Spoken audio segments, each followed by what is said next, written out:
एक कहता अल्लाह के नबी ये ज़मीन मेरी है, दूसरा कहता अल्लाह के रसूल ये ज़मीन मेरी है। अल्लाह के रसूल ने कहा भाई दोनों सहाबी, अल्लाह के नबी ने कहा भाई ज़मीन तो किसी एक की होगी और वो दोनों दावे कर रहे हैं। अच्छा एक बात बताइए, किसी चीज़ पर हम दो दावे करें तो एक ही का तो होगा दोनों में से। तो अल्लाह के नबी ने कहा कि भाई दोनों में से किसी एक का है। अब कोई मानने के लिए तैयार ही नहीं, हर एक कह रहा है ये मेरी ये मेरी। तो अल्लाह के नबी ने कहा मेरे पास क्यों आए हो? कहा आपसे सच्चा फैसला कराने। अल्लाह के नबी सल्लल्लाहु अलैहि वसल्लम ने फरमाया कि तुम दोनों अपनी बातें रखो। भाई एक तरफा बात सुनकर कभी फैसला मत करना। अल्लाह के नबी ने दोनों को बुलाया, दोनों की गुफ्तगू सुनी। अब दोनों की गुफ्तगू में एक और पेच फंस गया। कभी कभी ऐसा भी होता है, आपके सामने भी ऐसा हो सकता है। जो पंच हों फैसला करते हो वो सुने। अल्लाह के रसूल के सामने अब पेच ये फंस गया, एक बेचारा कम बोलने वाला है, एक ज्यादा बोलने वाला है। जो कम बोलने वाला है वो बात कर ही नहीं पा रहा है, ये ज़मीन मेरी, हमने फलां से खरीदा था, ये वो, बेचारा वो बोल ही नहीं पा रहा सही से।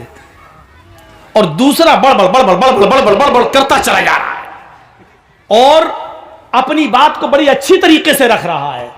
अब बड़े शक, अल्लाह के नबी बड़े उसमें फंस गए, ये बेचारा बात कर ही नहीं पा रहा है और ये बड़बड़ करता चला जा रहा है। दोनों में बिल्कुल एक तो ऐसा समझो जैसे मोदी जी चुप होते ही नहीं, बड़बड़ बड़बड़ बड़बड़ बोलते चले जाते हैं। तो ये दोनों ऐसे हो गए, एक बंद ही नहीं हो रहा, दूसरा बोलता चला जा रहा है। और एक तो बोलता चला जा रहा, दूसरा बेचारा बोल ही नहीं पा रहा। दोनों की गुफ्तगू सुनने के बाद अल्लाह के नबी ने क्या फैसला सुनाया?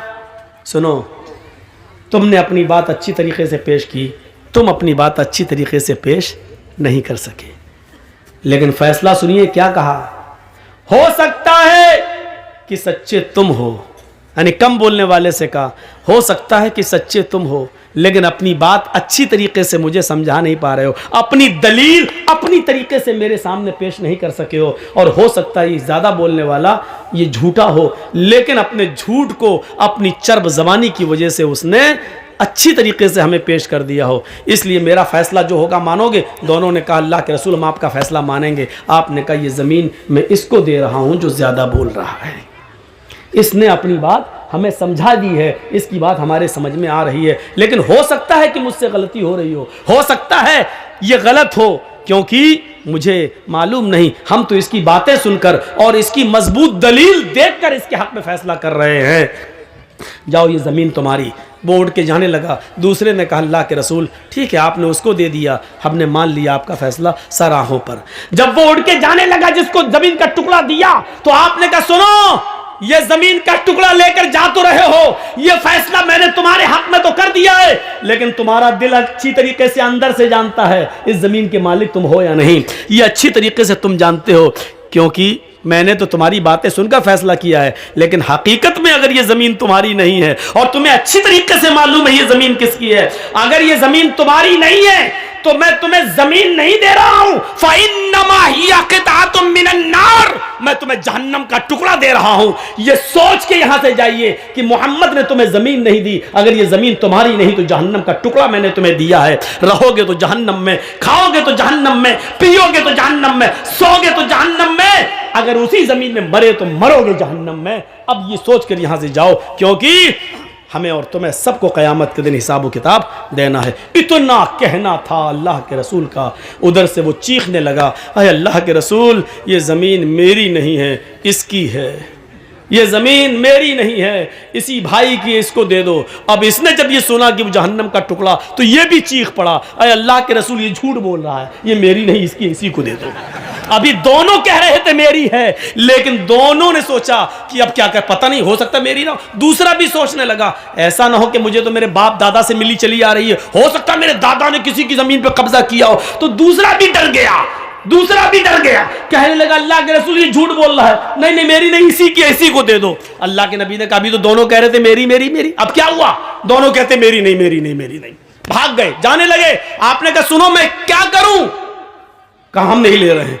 दोनों ने मिलकर वो ज़मीन अल्लाह के रसूल सल्लल्लाहु अलैहि वसल्लम को दे दी कि अल्लाह के रसूल ठीक है, हम दोनों मिलकर आपको दे रहे हैं, आप इस्लाम के काम में ले आइए। आज तक पता नहीं चल सका कि उस ज़मीन का असली मालिक कौन था, लेकिन दोनों ने वो ज़मीन मोहम्मद रसूलुल्लाह को एक एक इंच ज़मीन पर अपने भाइयों से लड़ने वालों, झगड़ने वालों जिंदगी भर के लिए रिश्ते और नाते तोड़ने वालों, सोचो।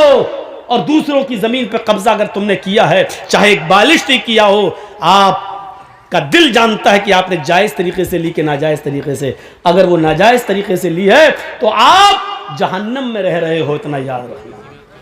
वो जहन्नम का टुकड़ा है, जन्नत नहीं है। वो जहन्नम का टुकड़ा है जो 7 जमीनों का तौक बनाकर तुम्हारे गले में कयामत के दिन डाला जाएगा।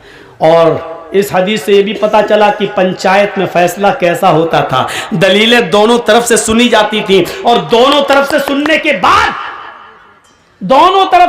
के बाद फैसला दलीलों की बुनियाद पर किया जाता था। क्या पंचायतों में आज ऐसा फैसला हो रहा है? दोनों तरफ से बात सुनकर क्या अदलो इंसाफ की रोशनी में, दलीलों की रोशनी में क्या फैसला होता है? सपोज दैट, फर्ज कर लीजिए, आपके इस गांव का क्या नाम है? गोदा सिमन। चलिए फर्ज कर लीजिए गोदा सिमन की किसी लड़की को कोई लड़का लेकर भाग गया। एक मिसाल दे रहा हूं मैं। फर्ज कर लीजिए एक लड़का लड़की को लेके भाग गया। लड़की के बाप ने पंचायत बिठाल के कहा कि फला लड़के ने मेरी लड़की का मुंह काला कर दिया है, अब मेरी लड़की समाज में मुंह दिखाने के लायक नहीं है, सच्चा फैसला करिए। पंचायत ने लड़की को बरामद कर लिया। लड़का लड़की दोनों आ गए, लड़के के घर वाले भी बैठे हैं और लड़की के घर वाले भी बैठे हैं। अब पंचायत का काम क्या होना चाहिए? पंचों का काम यह होना चाहिए कि ये देखें लड़का लड़की को लेके भागा या लड़की लड़के को लेके भागी। अब यह होना चाहिए था। अब सवाल पैदा होता कि नहीं साहब, दोनों राजी थे इसलिए दोनों भागे, तो फिर मुझे बताइए कि फिर ये कहां का फैसला है कि जब दोनों अपनी अपनी रजामंदी के साथ भागे तो तुम जुर्माना सिर्फ लड़के के ऊपर लगाते हो और लड़के का जुर्माना लेकर उस जिनाकार लड़की को दे देते हो। ये कहां का आदल है और कहां का इंसाफ है और कहां का फैसला है? मुझे सरपंच और पंचायत पर बैठने वाले ये लोग बताएं। कल कयामत के दिन इन सरपंचों को भी अपने अपने जुर्म का हिसाब और अपने अपने फैसलों का हिसाब देना होगा। कुरान करीम ने तो जब लड़का या लड़की में जिना होता है तो जिनाकारी के मामले में लड़की की गलती को माना है। कुरान जब लड़का किसी लड़की के साथ जिना करता है तो कुरान लड़की की गलती ज्यादा मानता है। और इसीलिए कुरान पढ़िए, कुरान ने क्या कहा? अज़्ज़ानियतु वज़्ज़ानी फजलिदू कुल्ल वाहिदतिन मिनहुमा मिअता जल्दा। जिना करने वाली लड़की और जिना करने वाले लड़के, इन दोनों में से हर एक को 100 कोड़े मारो। अगर वो गैर शादीशुदा हैं तो, कुंवारे हैं तो कितने कोड़े मारो? 100। और अल्लाह ने यहां क्या कहा? जिना करने वाली लड़की, यानी पहले लड़की का नाम लिया, बाद में क्या कहा? अज़्ज़ानियतु वज़्ज़ानी, जिनाकार लड़की और जिनाकार लड़का। पहले लड़की फिर लड़का, क्योंकि जिना की शुरुआत लड़की की तरफ से होती है। अगर लड़की किसी लड़के को जिना के लिए दावत न दे तो कोई लड़का किसी लड़की के साथ जबरदस्ती जिना कर ही नहीं सकता है। जबरदस्ती वो होती है कि खींच के खेत में ले जाए और उसके साथ मुंह काला करे। लेकिन लड़का लड़की दोनों गोदा सिमन से भागकर किशनगंज में पकड़े जाए तो इसका मतलब यह है कि लड़का लड़की को खींच के नहीं ले गया है, बल्कि लड़का और लड़की दोनों राजी थे। इसलिए किशनगंज, इसलिए उत्तर दिनाजपुर, इसलिए कटिहार, इसलिए दिल्ली या बंबई में पकड़े गए। लड़की इतनी दूर कोई खींच कर नहीं ले जा सकता है लड़की को, मेरे भाइयों। और जब शुरुआत लड़का और लड़की दोनों की रजामंदी से हुई है तो फिर जुर्माना सिर्फ लड़के पर लगाया जाए और उस जुर्माने का पैसा लड़की या लड़की के मां बाप को दे दिया जाए। हराम है, हराम है, हराम है ये फैसला। और ये कमाई भी लड़की और लड़की के मां बाप के ऊपर हराम है, जो उसने लड़के से लेकर अपनी लड़की की जिंदगी के लिए और उसकी शादी के करने के नाम पर ली है। क्योंकि जब गलती दोनों की थी तो समाज का काम यह था कि अगर सजा दे सकते थे तो दोनों को सजा दें, और नहीं दे सकते थे तो आपने लड़के से जुर्माना लेकर लड़की को क्यों दिया? चलता है तभी तो बोले, आपकी परमिशन की जरूरत थोड़ी थी। लगता है कि इसके ऊपर बीती हुई है, हमें ऐसे ही लग रहा है इसके ऊपर बीती होगी या इसके किसी भाई या किसी के ऊपर तो बहरहाल बीती है। एक आदमी हमसे बोला, मौलाना मियाँ बीवी के हुकूक पे बोलिएगा। हमने कहा मैं समझ गया, इसका मतलब वो अपनी बीवी से बहुत परेशान है। जो आदमी हमको कहता है इस पे बोलो, इसका मतलब यह है कि वो उसमें मुलव्वज है, वरना उसको क्या मतलब मौलाना जो बोलेंगे कुरान हदीस बोलेंगे। तो ये पंचायत का फैसला मेरे भाइयों गलत होता है कि लड़के वाले से पैसे लेके लड़की को दे दिया जाए, नहीं। और शुरुआत जब लड़की की तरफ से होती है, एक बात बताइए कैसे हो सकता है जिना? रेप इस्लाम के अंदर अगर लड़के ने लड़की पर जबरदस्ती की तो लड़की पर तो सजा है ही नहीं, सिर्फ लड़के पर सजा है। और लड़की ने जबरदस्ती की, लड़के को खींचा, तो लड़की को सजा है, लड़के को सजा नहीं है। लेकिन जब दोनों ने रजामंदी के साथ किया है तो दोनों को सजा है इस्लाम के अंदर। मेरे भाइयों इसको सोचिए, साहब उसने लड़की के साथ ऐसा किया तो अब लड़की कहां जाएगी? जहन्नम में जाए। मेरे बाप का क्या जा रहा है, भागी क्यों? साहब लड़की का बाप परेशान है, जिंदगी भर मुंह नहीं दिखाएगा। अबे कमीने तूने मोबाइल दिया क्यों था अपनी लड़की को? ना मोबाइल दिया होता, ना फोन पे बात होती, ना व्हाट्सएप चलता, ना भागने की नौबत आती। सारी गलती तो लड़की के बाप ने की है और सजा लड़के को मिले कि उससे पैसा लेकर लड़की के बाप को दिया जाए। मेरे भाइयों ऐसी लोगों को दय्यूस कहा है कुरान ने, भड़ुआ। तेरी लड़की भागी कैसे? तेरी लड़की गई कैसे? तेरी लड़की उस लड़के के साथ लिंक में आई कैसे? तू कर क्या रहा था? घर में क्या कर रहा था तू? तूने अपनी लड़की का से सवाल जवाब क्यों नहीं किया? तूने अपनी लड़की की निगरानी क्यों नहीं की? उस लड़की की नौबत लड़के तक पहुंचने की कैसे आई है? क्या बाप की गलती नहीं है? अगर ऐसी जगह पर पंचायत में हमें बिठाया जाए तो लड़की को 100 कोड़े मारने के साथ साथ 20 कोड़े बाप को भी मरवाऊं। तेरी तरबियत अच्छी नहीं थी इसलिए लड़की भागी है, तू भी मुजरिम है। जिनाकारी के मामले में, रेप के मामले में लड़कियों का किरदार आगे जा रहा है। मेरे भाइयों समाज के लोगों को चाहिए कि सिर्फ एक तरफा सजा ना सुनाई जाए, एक तरफा सजा ना सुनाई जाए। साहब लड़के का क्या गया है, लड़के की तो शादी हो जाएगी, मेरी लड़की पे तो दाग लग गया है, ये नहीं चलेगा। लड़की पे दाग लग गया है, दाग लड़की ने खुद लगवाया है। मैं मानता हूं लड़के की भी गलती है, लेकिन सजा मिलनी है तो दोनों को मिलनी चाहिए थी। लेकिन सजा आप दोनों को कहां दे रहे हैं? लड़का लड़की को लेके भागा, दोनों अपनी अपनी मर्जी से भागे, दोनों अपनी अपनी मर्जी से गए, पंचायत फैसला सुनाती है 2 लाख रुपए लड़का लड़की को देगा। बा साहब ये कहां का इंसाफ है? ये कहां का न्याय है? ये चीज गलत है।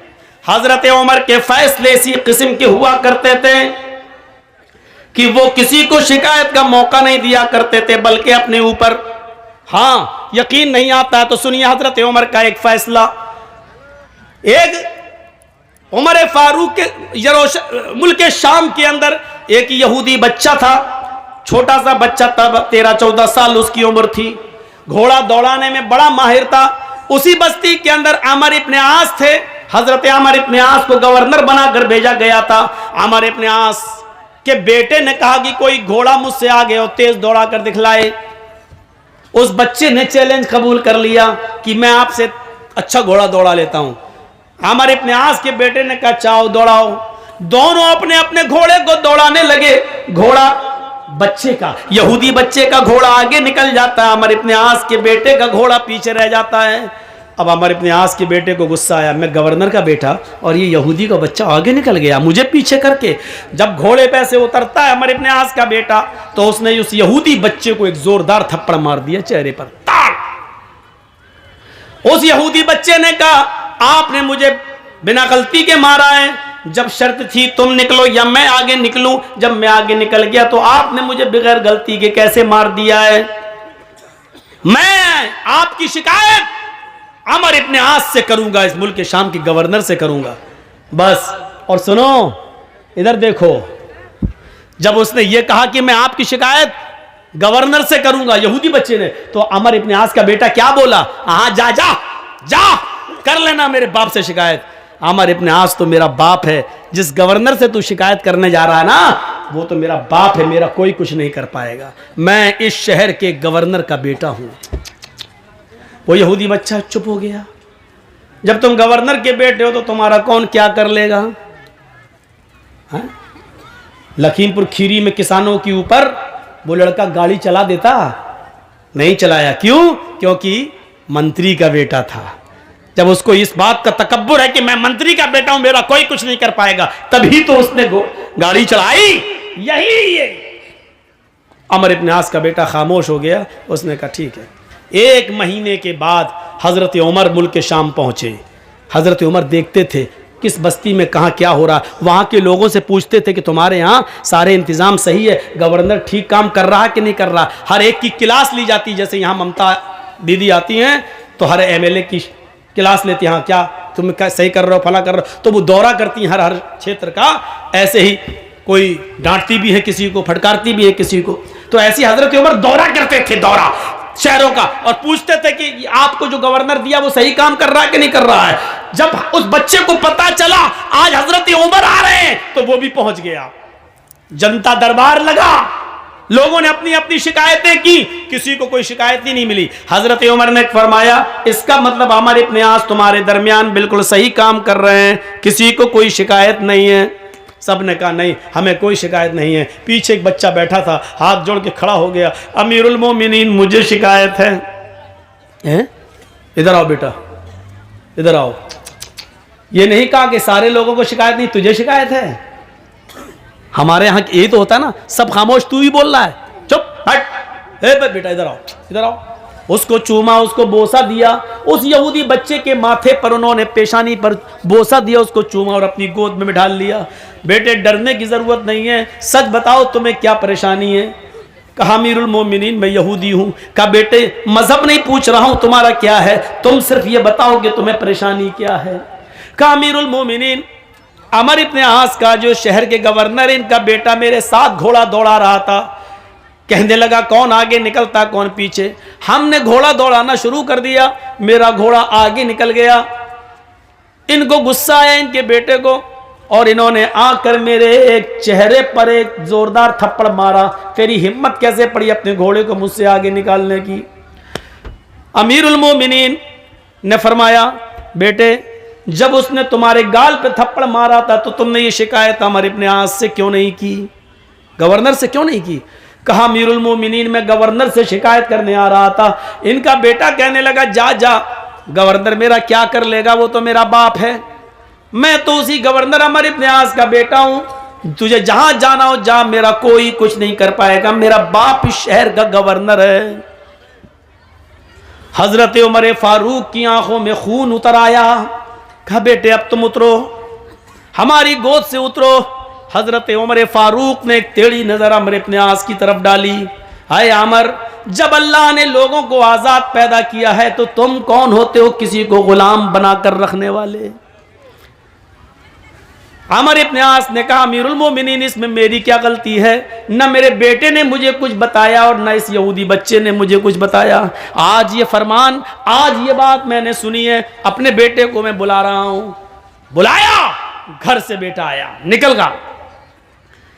यहूदी बच्चे के सामने बात हुई और अमर इब्न आस के बेटे ने अपना जुर्म कबूल किया। जी हमने मारा। फरमाया कि अब तुम्हें भी एक थप्पड़ मारा जाएगा। कहा ठीक है मारो। कहा इस यहूदी बच्चे से नहीं। क्यों? उसने पूरी ताकत से मारा, और बच्चा बेचारा कितनी ताकत से मारेगा।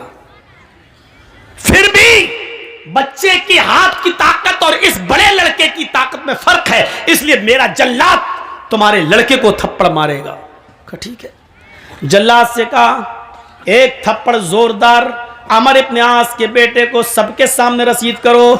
उस जल्लाद ने पूरी ताकत से एक थप्पड़ बेटे अमर इब्न आस के बेटे के चेहरे पर थप्पड़ रसीद कर दिया, जोरदार थप्पड़ जड़ दिया। चलो हटो, इंसाफ हो गया। हजरत उमर फारूक ने कहा भी इंसाफ नहीं हुआ। हाय अमर इब्न आस अब तुम इधर आओ। हजरत उमर उनके करीब आए।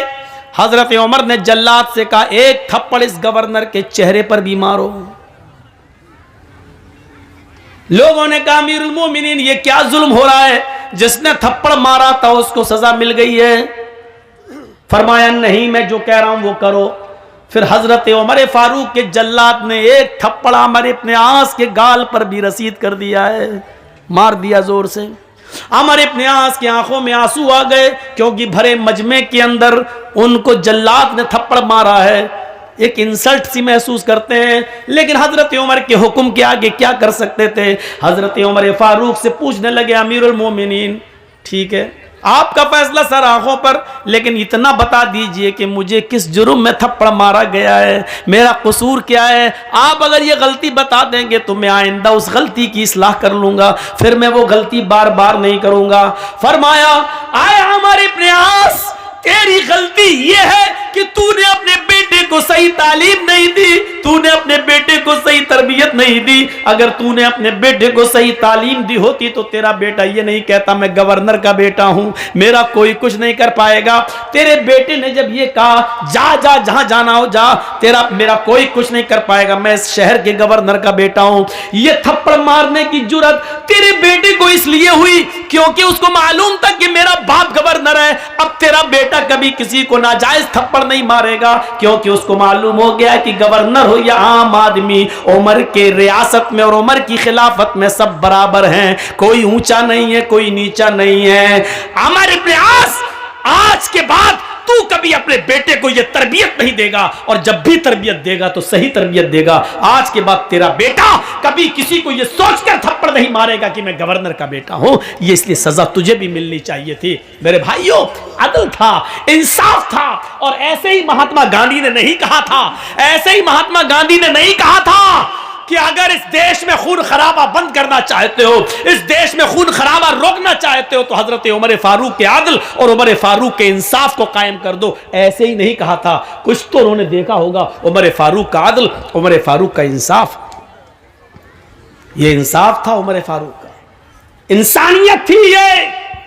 हजरत उमर फारूक के अंदर ना अमीर ना गरीब, खुद उन्होंने अपने बेटे को सजा दी। जानते हो, इसी मुल्क के शाम के अंदर उनका बेटा रहता था, और उसने खजूर के सड़ जाने के बाद जब वो नबीज बन गई और उसमें नशा आ गया, तो हजरत उमर फारूक के बेटे ने वो पी लिया था, और पीने के बाद उनको नशा आ गया। उन्होंने कहा ये तो गलत हुआ मेरे साथ, मैं समझा कि सही है, लेकिन नशा आ गया इसके अंदर, तो खजूर सड़ गई, नबीज बन गई। आमर इब्न आस के पास गए उमर फारूक के बेटे और कहने लगे कि मैंने नशे वाली चीज़ इस्तेमाल कर ली है, लिहाजा मुझे सज़ा दे दो। हज़रत आमर इब्न आस ने उमर फारूक के बेटे को खड़ा करके 40 कोड़े पड़वा दिए। याद रखना कितने? 40।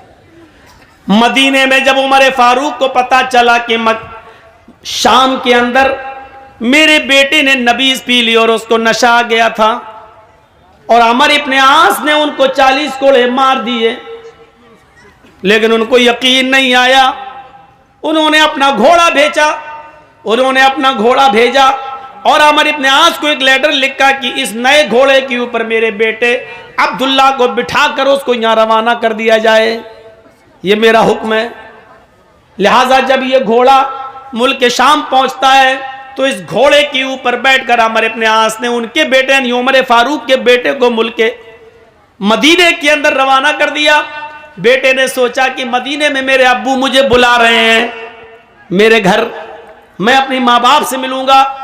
जब बेटा मदीने में उतरता है और अपने घर की तरफ जाता है तो क्या देखता है कि घर पे पहरेदार बैठे हुए और वो कह रहे हैं, अमीरुल मोमिनीन के बेटे तुम्हें घर जाने की इजाजत नहीं है, पहले अपने बाप के दरबार में जाओ। बेटा अमीरुल मोमिनीन का बेटा अपने बाप के दरबार में जाता है। बाप ने कहा बेटे आओ, अच्छा हुआ जल्दी आ गए हो। फरमाया कि लोगों जल्लाद कहाँ हैं? जल्लाद बैठे हुए थे। फरमाया मेरे बेटे को यहीं सामने खड़ा कर दो, मैदान के अंदर खड़ा कर दो।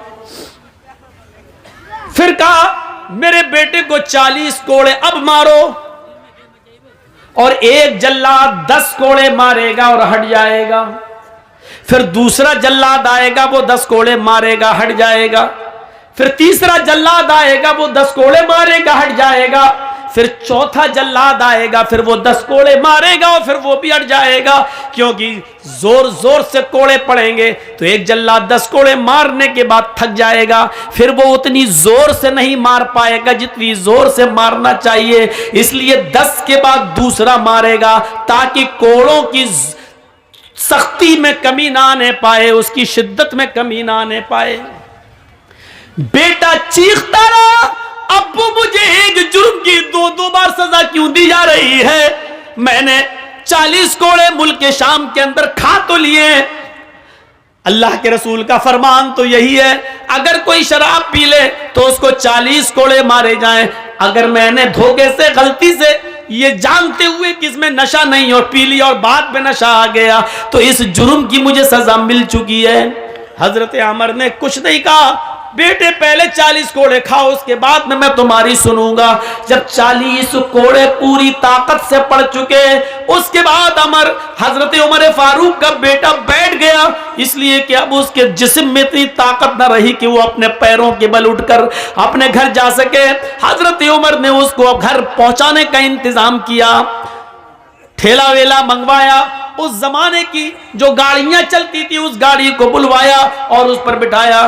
बेटे ने कहा, अब्बू जान आपने जो किया होगा वो अच्छा ही किया होगा, लेकिन इतना मुझे पता है कि आपने आज मेरे साथ अच्छा नहीं किया है, क्योंकि जिस जुर्म की सजा मैं पा चुका था मुझे दोबारा उस जुर्म की सजा क्यों मिली है?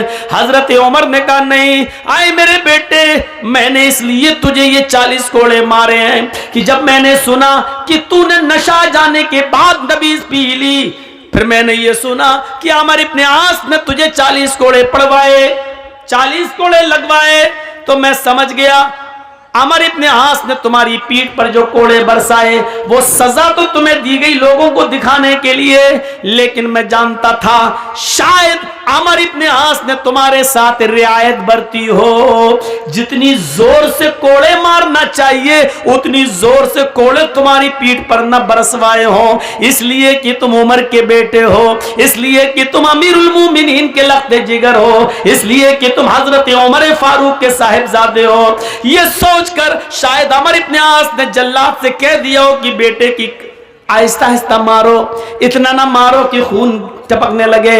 मेरे बेटे अमर इब्ने आस ने जब कोड़े तुम्हारे जिस्म पे मारे तो तुम्हारी यह हालत नहीं थी, तुम्हारी ये हालत नहीं थी, तुम चल रहे थे, फिर रहे थे, दौड़ रहे थे, लेकिन आज 40 कोड़े खाने के बाद तुम अपने घर जाने के लायक नहीं रहे, इसलिए आज तुम्हें सही सजा मिली है। इससे पहले तुम्हें तुम्हारे जुर्म की पूरी पूरी सजा नहीं दी गई थी। मैंने समझ गया कि अमर इब्ने आस ने तुम्हारे साथ रियायत बरती है, तुम्हारे साथ कंसेशन बरता है, तुम्हें जितनी जोर से कोड़े मारना चाहिए था उतनी जोर से कोड़े तुम्हारे पीठ पर नहीं पड़े हैं, आज पड़े हैं। मैं अल्लाह के सामने जवाब दे सकता हूं कि अल्लाह मैंने अपने बेटे के साथ इंसाफ किया है। जिसने अपने बेटे के साथ ये अदल किया हो, अपने बेटे के साथ ये इंसाफ किया हो, मेरे भाइयों जरा गौर करो कि दूसरों के साथ उसका इंसाफ कितना जबरदस्त होगा, उसका इंसाफ कितना बड़ा होगा जो अपने बेटे के साथ ये इंसाफ कर रहा है। हजरत उमर तो अपने बेटे को दोबारा सजा दे रहे हैं। आज हमारी पंचायतें एक तरफ से पैसा लेके, एक मुजरिम से पैसा लेके दूसरे मुजरिम को दे देती हैं और दिला देती हैं पंचों का फैसला सर आंखों पर। इनसे गलती नहीं हो सकती है बेचारे, ये बहुत अच्छा फैसला करते हैं।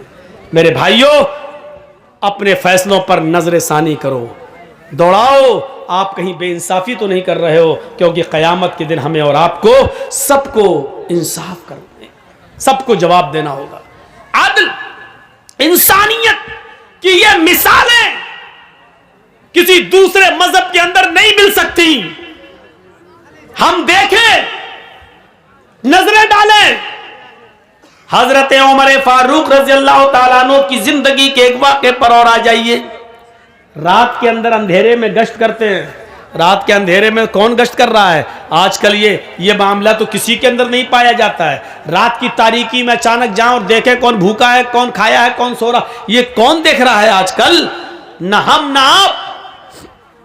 हजरत उमर रात के अंधेरे में निकलते हैं और काफी दूर पहुंच जाते हैं। जब काफी दूर पहुंच गए तो क्या देखते हैं कि झोंपड़ी के बाहर एक आदमी रो रहा है, मुसलमान नहीं है, और सुनो मुसलमान नहीं है, रो रहा है।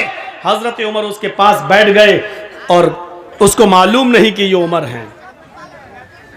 ये भैया जिसको जाना हो जाओ यार, यहां बात क्यों कर रहे हो? देखो जाओ जाओ, बोलो नहीं। अब तो मैं मालूम है ना कि 12:45 बज जाए और इतने बजे तक लोग बैठे रहें, ये तो बड़ी हिम्मत की बात है। सर्दियों के दिन है, टाइम 10 से लेट नहीं मिलना चाहिए। अब 10 से 12 तक बस जलसा खत्म हो जाना चाहिए, लेकिन अब क्या करें, आपकी भी मजबूरी है, हमारे साथ भी ऐसे ही होता है। तो सुनिए मेरे भाइयों, हजरत उमर उसके पास बैठ गए। उसको ये नहीं मालूम कि ये उमर है, और उमर रजी अल्लाह तआला अन्हु को ये नहीं मालूम कि ये कौन है, लेकिन इतना जानते हैं कि मुसलमान नहीं है, कोई यहूदी है, ईसाई है, मजूसी है, कुछ है। उसके पास बैठ गए और कहने लगे क्या हुआ भाई तुम्हें, क्यों रो रहे हो इतनी रात में? और सुनो बड़ा ज़बरदस्त वाक़या है, और हमारे पंचायत करने वाले लोग भी सुने। हज़रत उमर का फ़ैसला देखिए कैसा था, सुनिए। उस आदमी ने कहा अरे जा यार, तू यहाँ के बैठ गया, मेरा दिमाग वैसे ही ख़राब है, तू और ख़राब करने आ गया। होता है ना, एक आदमी को टेंशन हो और आप उससे बार बार पूछें क्या, तो गुस्से में झुंझला जाएगा वो, अब जा यार हट। तो वो तो वैसे ही टेंशन में था। हजरत उमर उसके पास बैठ के कहने लगे भाई क्या हुआ? उसने कहा कुछ नहीं हुआ। बैठ गए, कुछ तो हुआ है। अरे जा यार अपना काम कर तू, और मेरा दिमाग ख़राब करने आ गया। अरे सुनो, तुम्हें टेंशन है, मुझे भी टेंशन है। देखिए हजरत उमर उल्टा चलते हैं, तुम भी रात में यहाँ बैठे हो, मैं भी रात में आया हूँ, चलो एक काम करें, तुम अपना दर्द बांटो, हम अपना दर्द बांटते हैं। अब उसने सोचा चलो ये भी परेशान है, मैं भी परेशान हूँ, रात में इतनी रात में कौन निकलता है। तो दो परेशान एक जगह बैठ गए। हालांकि हजरत उमर परेशान नहीं थे, लेकिन उसकी परेशानी जानने के लिए परेशान बन गए। उसने कहा भाई, हजरत उमर ने कहा बताओ क्या बात है। उसने कहा मेरे भाई, जब तुमने मुझे भाई कह दिया तो सुनो, इस झोंपड़ी में मेरी बीवी रहती है, हम दोनों बहुत खुशी खुशी रहते हैं।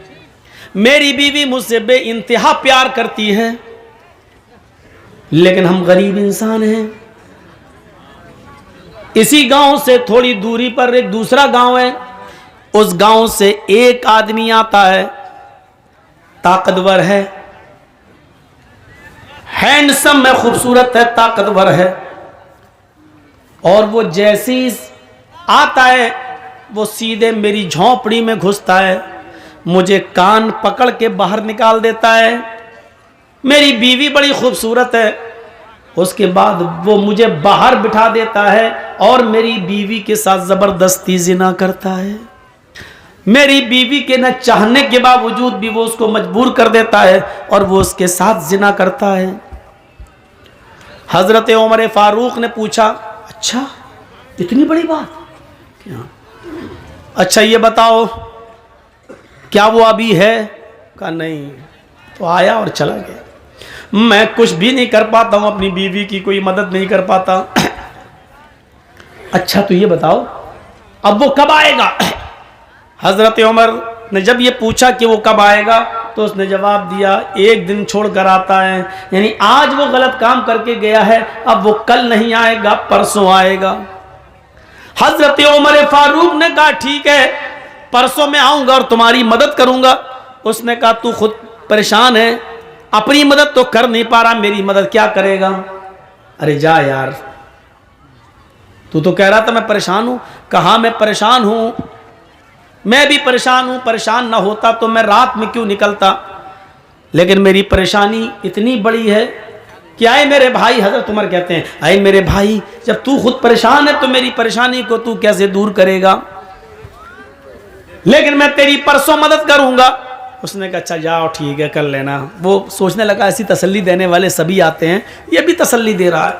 हजरत उमर ने जाते जाते उससे कह दिया हाँ सुनो परसों में आऊंगा, अपनी बीवी से कह देना खाना बनाकर तैयार रखे। कहने लगा अरे जा यार, खाने से इसका क्या ताल्लुक है, तू मदद करने आएगा कि खाना खाने आएगा?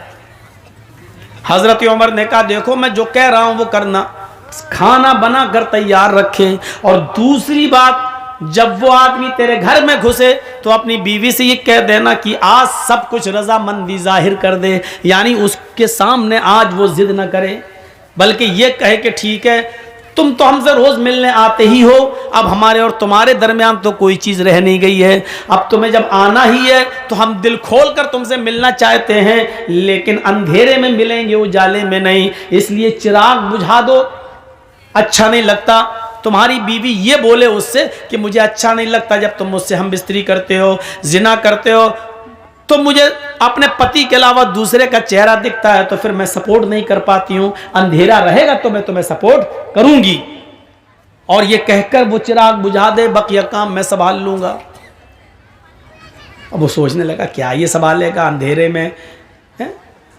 वो दुनिया भर की बातें सोचने लगा। लेकिन उसने सोचा चलो, हजरत उमर फारूक वक्त से पहले आ गए।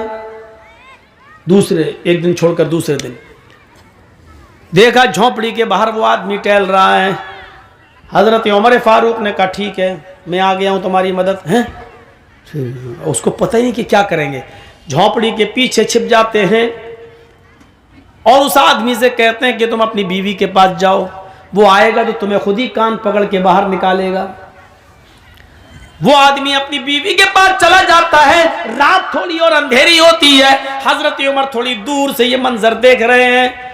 थोड़ी देर के बाद वो एक आदमी को आते हुए देखते हैं, लेकिन शक्ल नहीं समझ में आती है कि कौन है, अंधेरे की वजह से। वो आदमी आता और सीधे झोंपड़ी में घुस जाता है और उस आदमी को यानी उसके शौहर को झोंपड़ी से निकाल के बाहर कर देता है। चलो, और वहीं चला गया। सारे काम समझा चुके थे।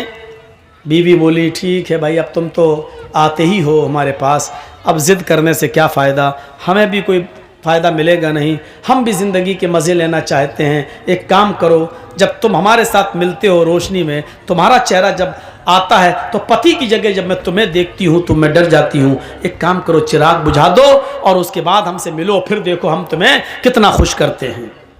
उसने कहा चलो, अब अपने आप ही तैयार हो गई है। चिराग बुझा दिया। जैसे ही चिराग बुझता है, हज़रत उमर फारूक ज़्यादा लेट नहीं होते हैं, क्योंकि अगर लेट होंगे तो कहीं जिनाकारी ना हो जाए, उसको भी बचाना है, इसकी बीवी को उस जिना से बचाना है। जैसे ही चिराग बुझता है, हज़रत उमर झोंपड़ी के अंदर घुस जाते हैं। अब डर था, झोंपड़ी के अंदर घुसने के बाद ये डर था कि मैं अपनी तलवार चलाऊं तो अंधेरे की वजह से कहीं तलवार खता न कर जाए, जिनाकार के बजाय कहीं उस आदमी की बीवी की गर्दन पर तलवार न चल जाए। इसलिए उस आवाज की तरफ जाना था जो मर्द की आवाज हो। हजरत उमर ने कहा कौन? वो समझा कि इसका शौहर आ गया। वो समझा कि इसका शौहर आ गया। अभी तो चिराग बुझा, अभी तो कुछ हुआ ही नहीं, तू अंदर घुस गया। हजरत उमर ने फौरन उस आवाज की तरफ लपके, समझ गए कि आवाज कहां से आ रही है। फौरन लपके और उसके बड़े बड़े बाल जो थे, जैसे ही उसको उसके सर को पकड़ा तो उसके बड़े बड़े बाल हजरत उमर फारूक के हाथ में आ गए। अब बड़े बाल से फिर शक में पड़ गए, कहीं ये उस औरत के बाल तो नहीं है, क्योंकि आदमी के भी बाल बड़े थे। तो अब ये डर पैदा हुआ कि कहीं ये बाल मरोड़ा उसको, अब उसके मुंह से फिर निकलवाना चाह रहे हैं कुछ बात।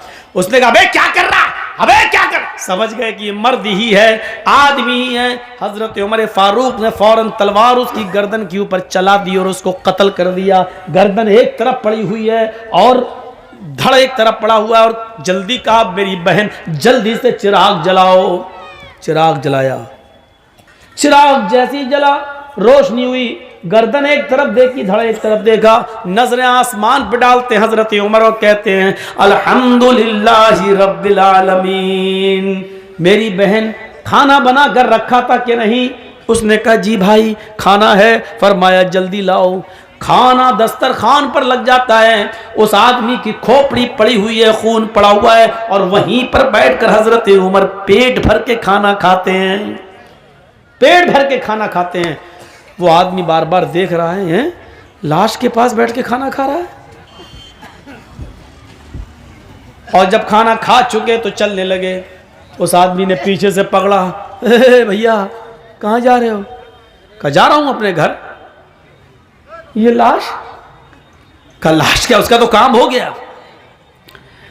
कहा अगर इस मुल्क के अमीरुल मोमिनीन को उमर फारूक को अगर पता चला और सुबह चर्चा हुआ कि इस घर में लाश निकली तो कहीं ऐसा न हो कि इसके कत्ल के इल्जाम में मेरी गर्दन उड़वा दें। तुम उमर का इंसाफ नहीं जानते हो। हजरत उमर मुस्कुराते हैं और कहते हैं तुम्हें डरने की जरूरत नहीं है। कल सुबह मेरे ही दरबार खिलाफत से कुछ लोग आएंगे, अभी आएंगे थोड़ी देर के बाद, और इसकी डेड बॉडी को उठाकर ले जाएंगे। उसको सीने हीने के बाद जाकर कब्र में दफन कर देंगे। तुम्हें कुछ करने की जरूरत नहीं है। हैं भैया तुम हो कौन? कहा मैं ही अमीरुल मोमिनीन हूं, मैं उमर हूं। और मैं उस दिन तुम्हारी दास्तान सुनने के बाद बहुत परेशान हुआ। बस ठीक है मैं जा रहा हूं। उसने कहा अमीरुल मोमिनीन 2-3 सवालों के क्या आप मुझे जवाब देना पसंद करेंगे? फरमाया बताओ क्या है, बताओ क्या है।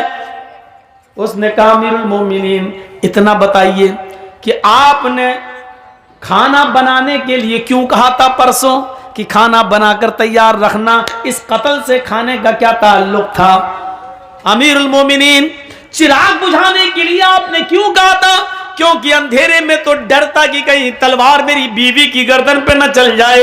रोशनी में तो आप कत्ल और अच्छा कर सकते थे, लेकिन आपने रोशनी के बजाय अंधेरे में कत्ल करना गवारा किया है। आपने अंधेरा क्यों पसंद किया है? जबकि रोशनी में आप किसी को अच्छी तरीके से मार सकते थे, लेकिन रोशनी के बजाय आपने अंधेरे में कत्ल किया। और जब आपने लाश देखी तो किसी के मरने के बाद इन्ना लिल्लाह पढ़ा जाता है, लेकिन मैंने आपकी जबान से सुना है कि आपने इन्ना लिल्लाह के बजाय जब लाश देखी तो अल्हम्दुलिल्लाह रब्बिल आलमीन पढ़ा है। ये उल्टी उल्टी दुआएं आपने कब से सीखी हो, पढ़ी? उसने हजरत उमर का जवाब सुनो, क्या जवाब था। हजरत उमर फरमाते हैं आए मेरे भाई, जब तूने मुझे अपनी दास्तान सुनाई और तूने कहा कि मैं भूखा हूं, खाना नहीं खाता, इसलिए कि मैं अपनी बीवी की मदद नहीं कर सकता, जब तक मैं अपनी बीवी को जुल्म से बचा न लूं मैं खाना नहीं खाऊंगा। जब तूने मुझसे ये बात कही तो उस वक्त मैंने दिल में सोचा उमर तू कितना बदनसीब है, तू कितना मतलब परस्त है।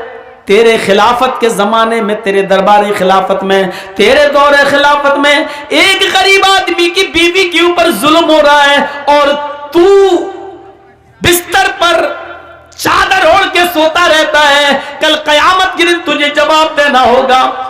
आए मेरे गरीब भाई, जब तूने मुझे ये बताया कि एक आदमी आता है और मेरी बीवी से जिना करता है, तो मैंने परसों ही आहद कर लिया था कि उमर उस वक्त तक खाने का एक लुकमा नहीं खाएगा, अपने हलक के नीचे नहीं लाएगा, जब तक कि उस आदमी को कत्ल नहीं कर देगा।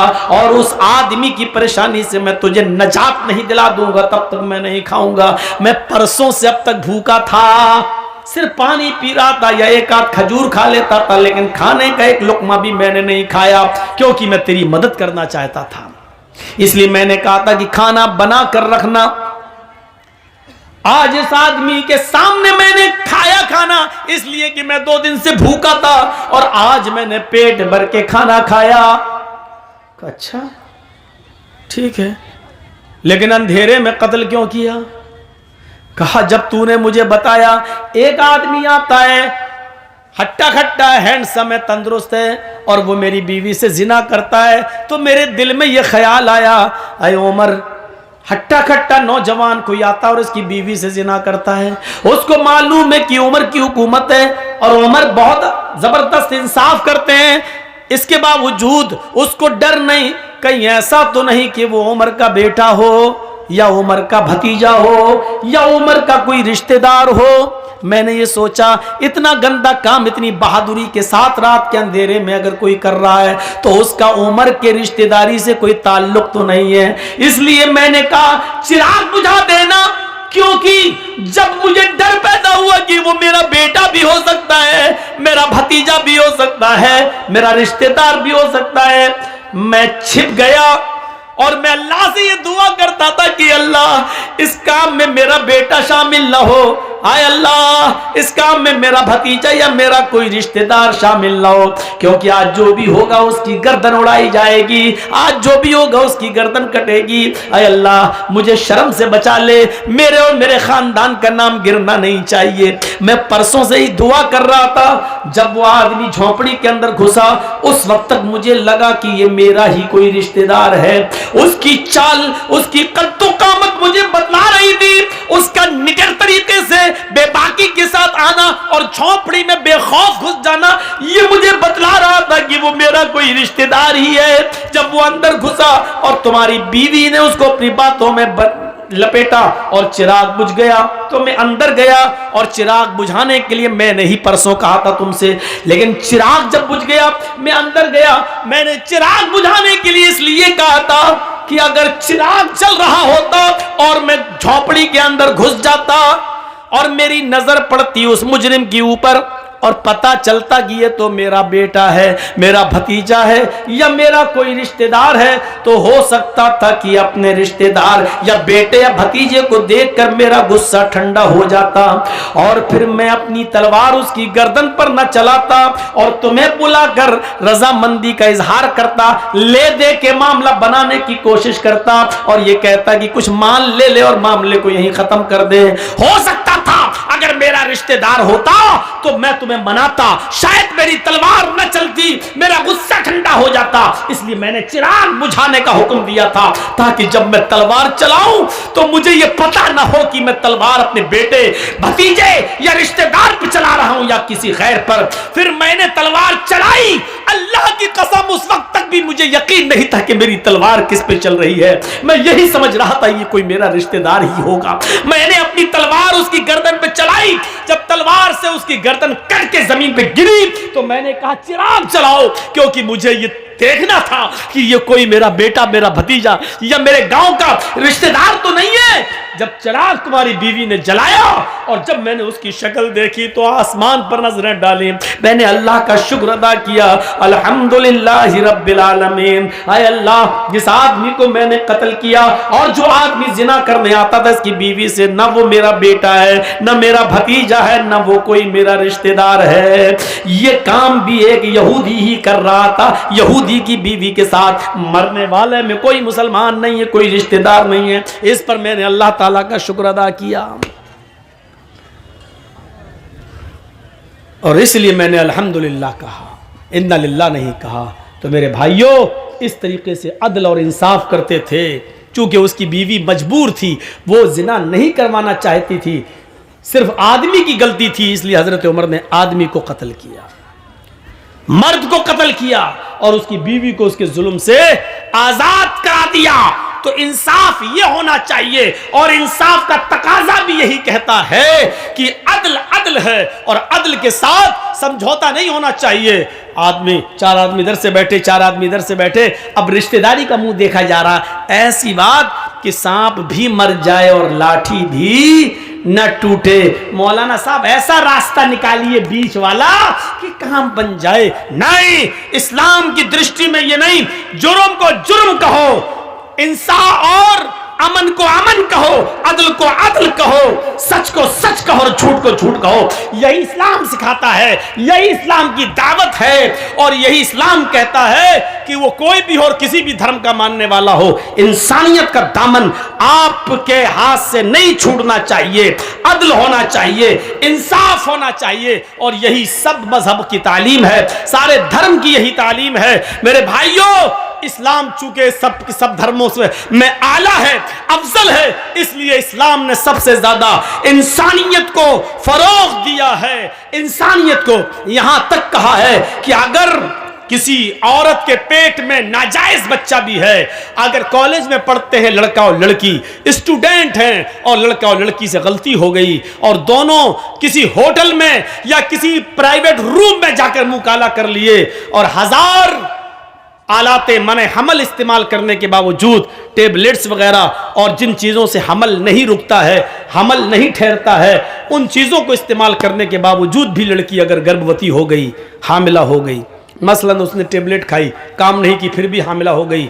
या आजकल बहुत सी ऐसी चीज़ें चलने लगी हैं जिसको अगर अपने पेनिस वगैरह पे पहन लिया जाए और उसके बाद हम बिस्तरी की जाए तो उसके बाद हमल नहीं ठहरता है। लेकिन कभी कभी ऐसा होता है कि इसके बावजूद भी हमल ठहर जाता है, वो चीज़ कभी फट जाती है और किसी न किसी तरीके से अल्लाह को जब कोई दिन दिखाना होते हैं तो किसी न किसी तरीके से हमल बाकी रह जाता है। तो अब इस्लाम क्या कहता है? इंसानियत का सबसे बड़ा अलमबरदार मजहब ये कहता है कि उस लड़के और लड़की को सजा तो दी जाएगी, उन्होंने जुर्म किया है उनको सजा तो मिलेगी, लेकिन लड़की के पेट में अगर हमल है तो लड़के को पहले सजा दे दो, लेकिन लड़की को उतने दिन के लिए मुलतवी कर दो जब तक कि उसके पेट का बच्चा बाहर ना आ जाए।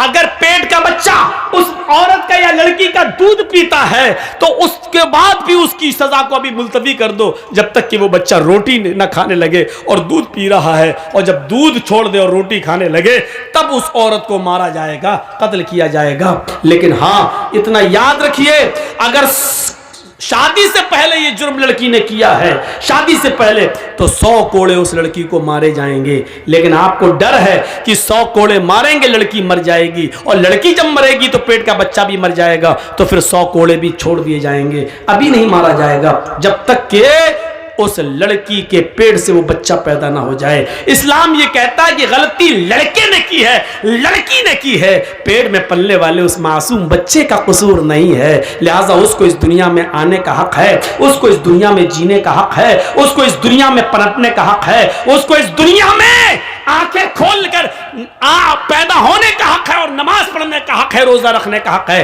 अगरचे उसका बाप नाजायज है, उसकी मां नाजायज है, लेकिन जब वो बच्चा बाहर पैदा होगा तो उसकी नमाज जायज मानी जाएगी, उसके रोजे जायज माने जाएंगे, और वो जब शादी करेगा तो उसका निकाह जायज माना जाएगा। मेरे भाइयों, ये इस्लाम किसी मासूम को सजा नहीं देता है, किसी ऐसे शख्स को जिसका कोई कसूर ही ना हो उसको सजा नहीं देता है।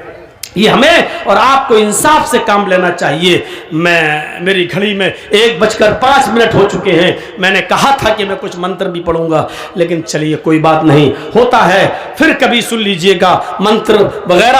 आजकल इन चीज़ों से बचिए, इस्लाम के अंदर पूरे के पूरे दाखिल होइए, कुरान और हदीस पर अमल कीजिए।